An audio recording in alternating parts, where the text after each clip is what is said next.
Welcome back to another edition of the Hart2Heart Podcast. And today's episode is going to be a solo episode.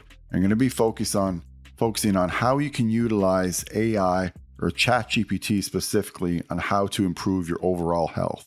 So a lot of people have been using ChatGPT recently to improve their health, maybe through blood work, maybe through medical images. I'm going to go through some of those things, but I'm also going to add some other things as well.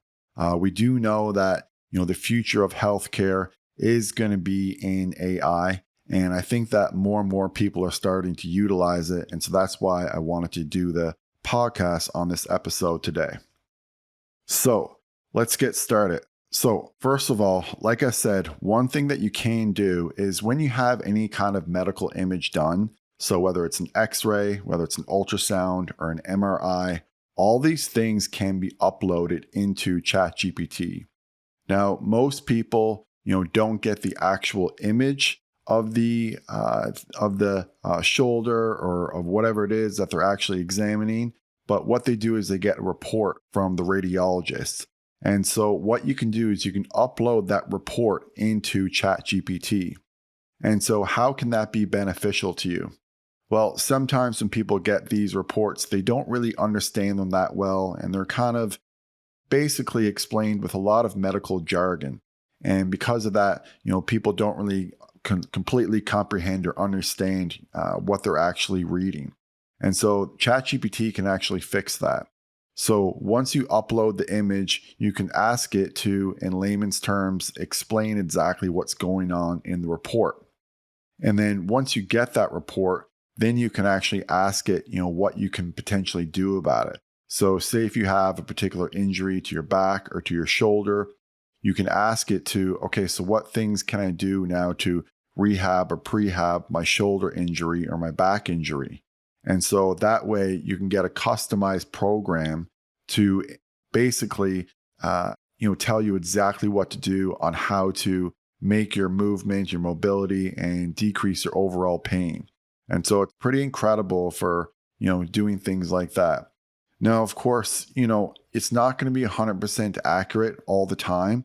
And I do highly recommend, going over the results with a professional afterwards. So, whether it's your doctor or your physiotherapist or whoever it is that you go to see for, musculoskeletal injuries, absolutely go over that with them afterwards. But I've kind of just been talking about musculoskeletal injuries because that's mostly what I've had done and what I've, utilized it for. But of course, you can use it for, things like, uploading a mammogram or uploading ultrasound to, your bladder, your prostate, and whatever it is that you have an image done on. But again, just recognize that these things are not medical doctors. They are just tools. It's, they can be incredibly powerful and can be incredibly effective for, providing you with correct information, but also too, they can get things wrong. But, that being said, doctors can get things wrong too. So, just take that with a grain of salt. So when you do go over these images, don't take it as this is definitely 100% truth, but just more of like a guide. And I think if you utilize it that way, you should be able to, pick up on some things that you probably wouldn't have been able to pick up on before and potentially get some guidance that you wouldn't have been able to get before. And like I said, just going back to like the musculoskeletal injuries, you can also then put in some of what you're doing from your workouts from day to day. And by doing that and by uploading these images at the same time, they can potentially make some tweaks that could be helpful for you overall. So, that would be the first way that I wanted to chat about how to use AI or ChatGPT for improving your health. The second one, and this is probably, even more popular than the first one, is uploading your blood work. So, a lot of people, when they get their blood work back, sometimes they can't get in to see their doctor for weeks later. Sometimes they have some results that they really want to go over. And so what you can do is, again, is you can upload your blood work into ChatGPT. And then once you've uploaded it into ChatGPT, it will tell you what it thinks overall of your blood work and give you certain recommendations. Now, you can go beyond that though. So when you get general blood work back, it generally gives you the normal ranges. You can ask for, what would be the optimal ranges? What am I really, looking for? And then you can also even go in further and say, put in your family history or your personal history of what's going on, because, you may be trying to target, for example, like your LDL, your ApoB, something like that, a little bit further than what would be interpreted in the actual blood work results. So, maybe you want your LDL below 2. Maybe you don't care what your LDL is. Maybe you're someone who just, doesn't believe in that so much. I am someone who, believes in LDL. I've chatted about it before. I think though it's more of like in like the middle range, more around like 3.5, seems to be able to, give you most of the reduction in mortality benefits while also minimizing some of the cardiovascular risks. But obviously, if you're someone who is more inclined to get cardiovascular disease or more inclined to develop atherosclerosis or heart disease, then maybe you do want to target more, towards 2 or 2.5, something like that. But once you get these recommendations and get these interpretations, then you can ask it, so what can I do behavioral wise to improve some of these changes? So for example, let's take hemoglobin A1C, which is your measurement of your blood sugar over 3 months.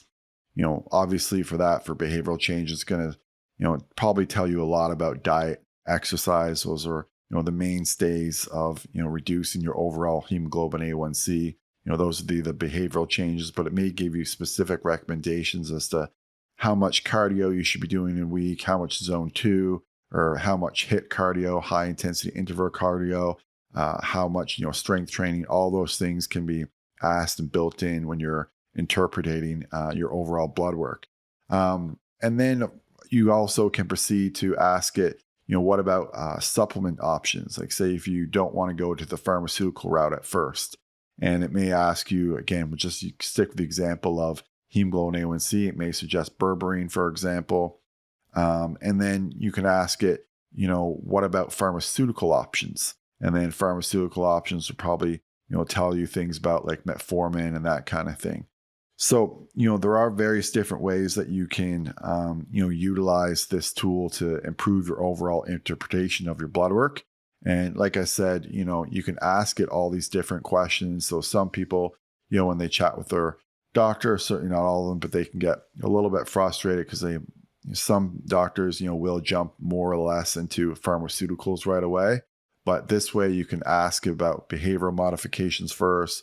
You can ask it about supplements, and then you can ask it about pharmaceuticals. And, there is this sort of in-between category, maybe you could say, of peptides. Ozempic, for example, is a peptide.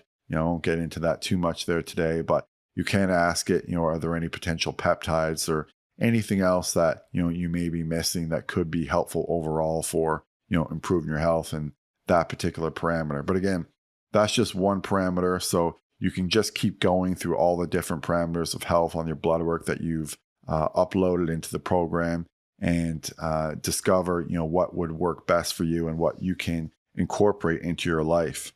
And one thing about this too is that, once you get started with it, then you can continuously upload it. So whether you get blood work every 3 months, every 6 months, it can help you track it. So it can show you, where you went, and where certain values may have increased, maybe certain values may have decreased, and potentially, what is causing those values to increase and decrease. So you can just continuously use it. It's not just a one-time use kind of thing, and it will remember also what you have uploaded previously. So, it can be very, very helpful that way.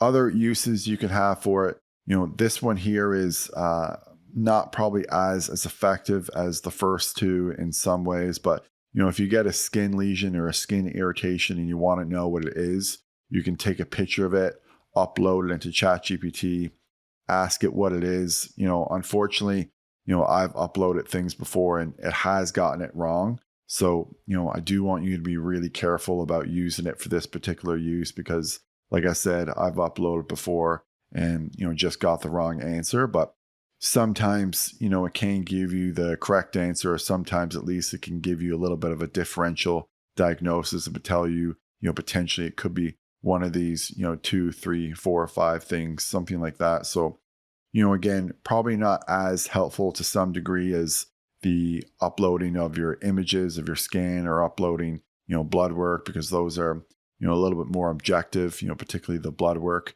Obviously, the image of the scan is still, subject to the radiologist's interpretation, but still, overall, I do think that there is some value to, uploading a picture from your skin, whether it's a rash or something like that. But again, you do want to be careful with this. If it's something that's, super painful and super hot and you got like a fever, I mean, you definitely want to go to the doctor right away. That could be, a serious, cellulitis type of infection, something that you're going to need antibiotics or treatment for right away. But still, I do think it could provide some value in certain situations, especially if you can't get in to see your doctor, for example. Other things that you can upload or that you can chat to ChatGPT about would be just including how you're feeling. So, you may not know exactly what certain diagnosis that you have at this particular time. So you can just basically tell it all the symptoms that you're experiencing, for how long you've been having it, how severe those particular symptoms are to you. And once you've uploaded or chatted about it with all those things or inputted that information, then it may be able to give you some kind of differential diagnosis. So again, differential diagnosis is potential diagnosis. It may give you 4 or 5 things of what this potentially could be. May not be able to narrow it down to one and give you a perfect diagnosis, but it could potentially give you a differential diagnosis.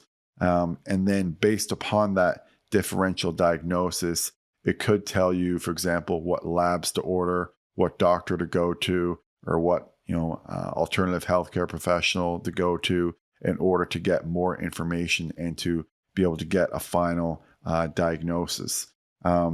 This is also too something that you could, print off and bring into your doctor. You could say, I've chatted with ChatGPT about this, and this is the differential diagnosis that they gave me. Bring that information into your doctor. Obviously don't do it in sort of a way that would be, demeaning to your physician in some way, but just do it in a way where you're just genuinely curious. You genuinely just want to know more about your health. You genuinely just want to obviously get better and know what the best solution is for you.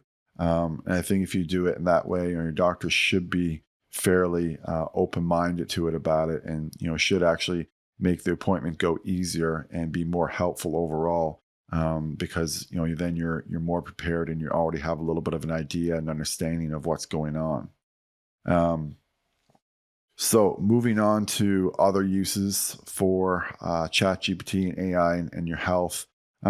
So a lot of people are using not just pharmaceuticals these days, but they also are using different supplements. And, if you go to your doctor, you go to your pharmacist, they're going to be able to check whether or not you have certain interactions medically with different pharmaceuticals. There's no one you can go to in many regards for, checking any interactions you may have with different supplements that you may use. So what you can do is you can just, again, input all the supplements that you use into ChatGPT and ask if there's any potential dangerous interactions.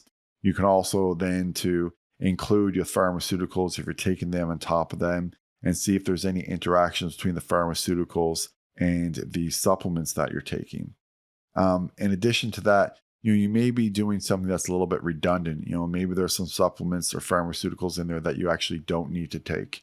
And again, it will know and give you a little bit of a better answer to some degree, because it'll be able to go back and check your blood work too, so it can incorporate everything into one. And so by using this, hopefully this can in some ways, reduce the amount of pharmaceuticals and reduce the amount of supplements that you may need to take, because like I said, it may be a little bit redundant overall when you input your list.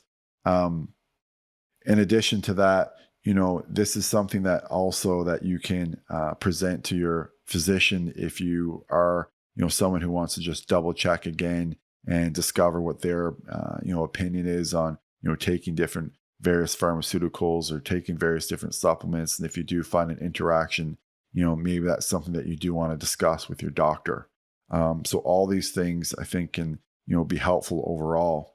One thing too that it can do is you can actually source maybe your supplements a little bit better as well. So, if you're taking something that you're unsure about the source, you can ask it, can you find, for example, a third party lab trusted formulation of this particular supplement? Because that's the, degree or standard that you're going for, is that you want it to be third party tested.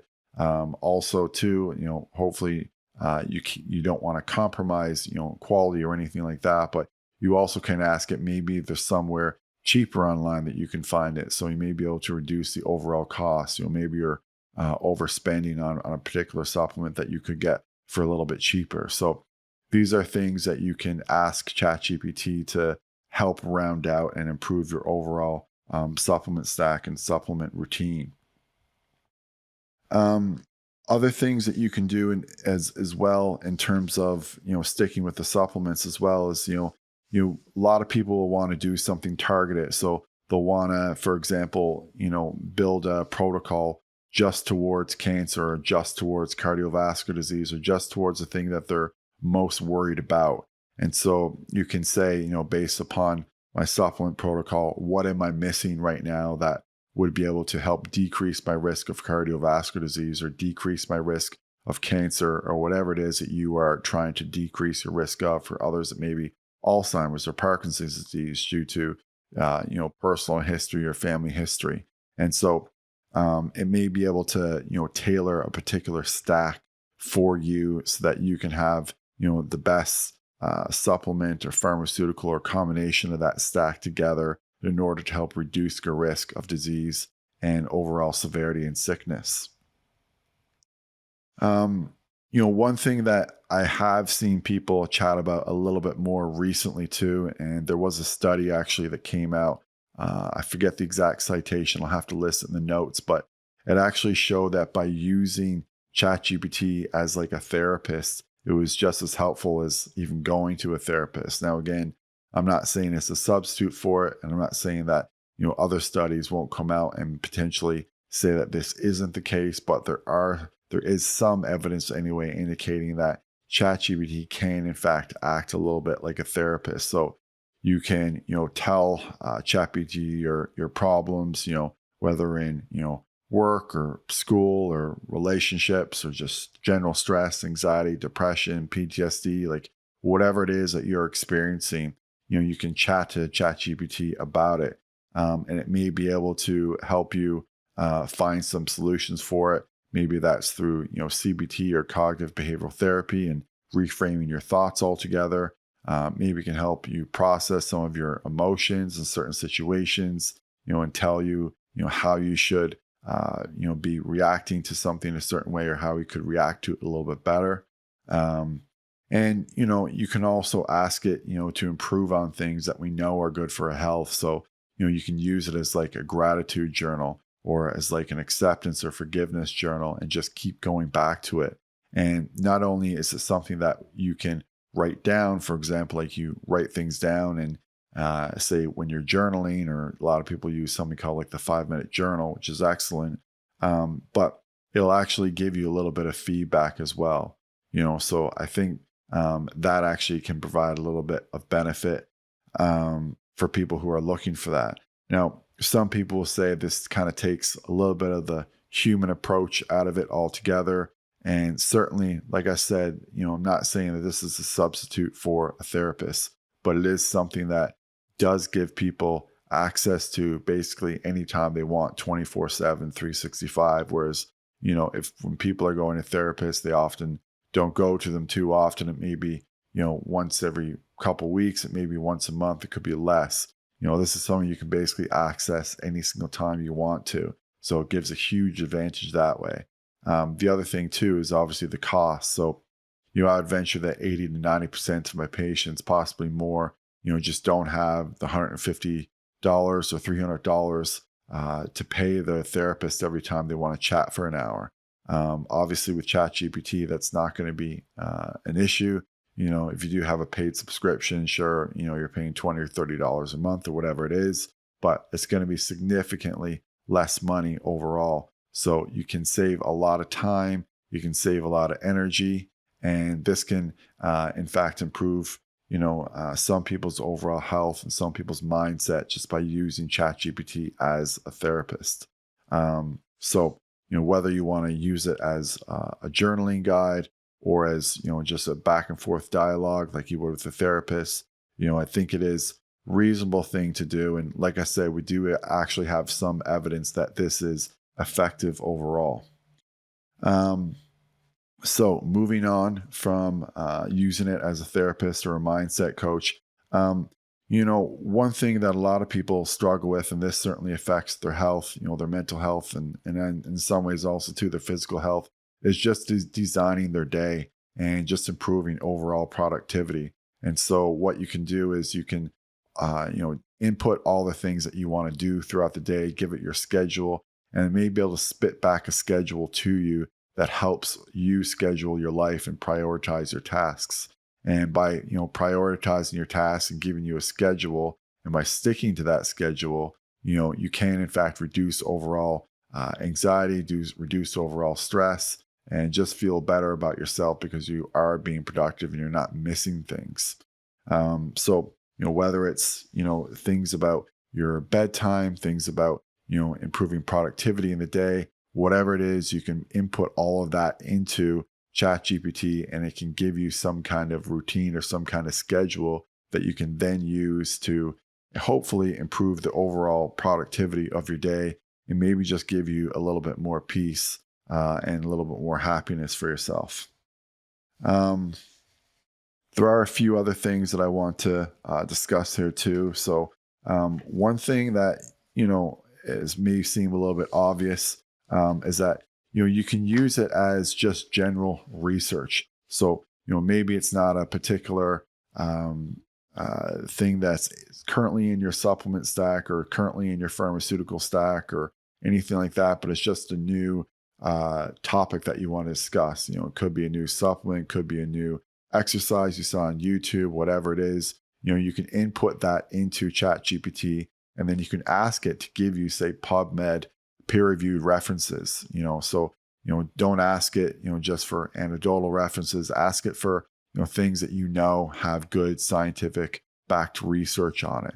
So if you're looking for something, and again, we'll just stick to Ozempic because I just mentioned that earlier. Again, I'm not saying for or against Ozempic. It's not about that discussion. I'm just using this as an example.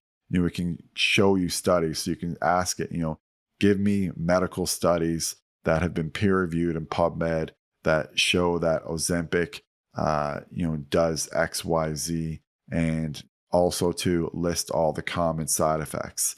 And it'll give you, results that you can then go through. You can click on those studies. You can go over those studies, and you can actually ask it to summarize the key findings of those studies. So, say if you find some kind of PubMed link, or maybe you're on Instagram or on Twitter, and you see that someone has put out something interesting that you want to research, you can then actually get that research, put it into ChatGPT, whether it's a PubMed link, whatever it is, and say, summarize the key findings of this particular study, and it'll summarize those key findings for you. So very, very good overall for enhancing everyday research. And so that can be really helpful for people who are really into researching their health and who want to know what the best scientific backways are to improve their overall health. I touched on this earlier, but preparing for doctor visits, whether you're going in to review an X-ray, whether you're going in to review blood work, or maybe just going in to chat with them. What you can do is you can chat with ChatGPT before, whether again it's uploading an image or just chatting about something. You can have a chat with it before, and then you can take that information. You can print it off in a PDF if you want, or just print it off in the way that it kind of spits out your entire conversation if you find that helpful. and bring it into your doctor. And then that way you'll be more prepared for your appointment and you probably get more out of your appointment. So I do feel that if you want to get the most out of your doctor's appointment, you want to be prepared for it. And so by preparing for your doctor's appointment through ChatGPT, I think you will be able to get more out of your doctor, more out of your doctor's appointment, which again will improve your overall health and hopefully your overall life. So, so many different ways that you can use this new technology. One thing too, one of the last things I'm going to mention here is that a lot of people are doing different tests like, 23andMe or pill check or some kind of different DNA or genetic tests.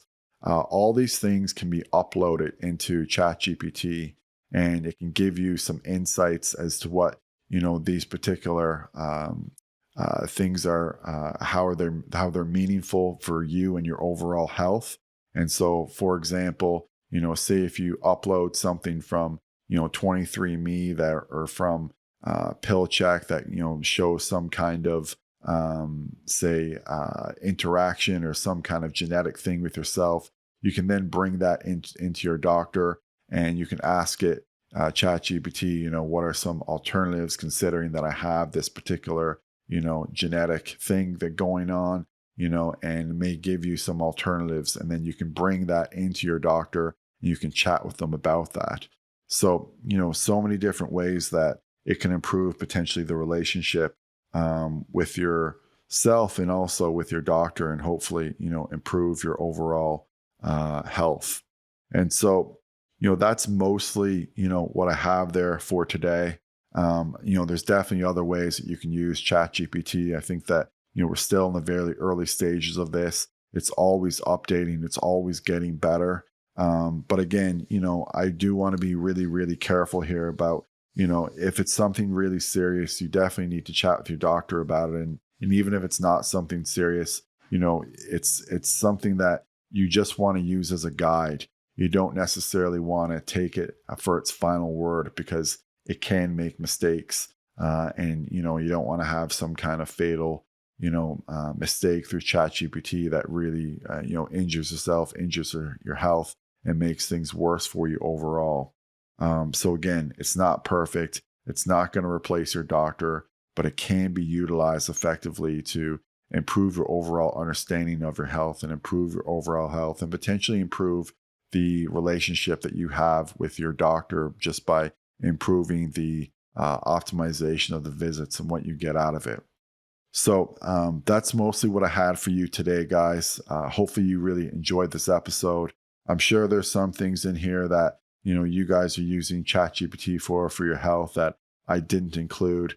If there's anything that you really want to chat about or that you want to let me know about, please leave them in the comments or just reach out to me on Twitter and Instagram, and I'll try to get back to you, as soon as I can.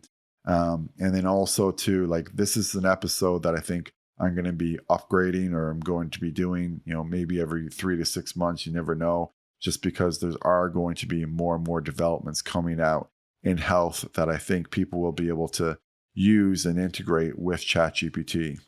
So thank you so much, everyone, for watching this episode or listening to this episode. I really do appreciate it. Hopefully you found this to be helpful. Hopefully you can use these insights in ChatGPT to improve your overall health. And as always, I'll be back again with another episode soon.